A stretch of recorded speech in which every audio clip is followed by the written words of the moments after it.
வந்துரும். ஏன்னா கழுத்து பகுதிக்கு ரத்தம் போகாதனால தான், ஸோ விடிய விடிய இருமிட்டே இருப்பாங்க. ஸோ அப்ப அந்த இடத்துல இருக்க பிளாக்க நம்ம கிளியர் பண்ணி விட்டோம்னா, அவங்களுக்கு ஆட்டோமேட்டிக்கா நல்ல உறக்கம் அன்னைக்கு நைட் நல்லா தூங்கிருவாங்க. சரி. சளி இருக்கிறவங்களுக்கு நாட்டுக்கோழி ரசம் குடுக்கலாமா? சூப் குடுக்கலாமா? அப்டின்னா, நெறைய பேர் நண்டு ரசம், நாட்டுக்கோழி சூப்லாம் குடிச்சா சளி அறுத்துரும் அப்டின்னு குடிச்சிருப்பீங்க.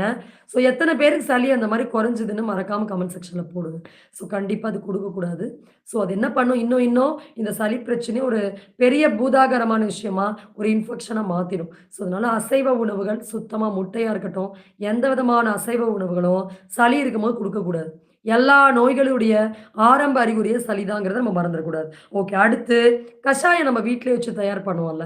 அதுல ஒரு பெஸ்ட்டான கஷாயம் எப்படி தயார் பண்றதுன்னு பார்க்கலாம். துளசி ஒரு கைப்பிடி அளவு எடுத்துக்கோங்க. இஞ்சி ஒரு 2 துண்டு எடுத்துக்கோங்க. ஓமம் 1 ஸ்பூன் எடுத்துக்கோங்க. தண்ணீல போட்டு நல்லா கொதிக்க விடணும். எக்ஸ்ட்ராக்ட் பூரா அந்த தண்ணீல இறங்கணும். இறங்கிய பிறகு இத நம்ம அரைச்சு கூட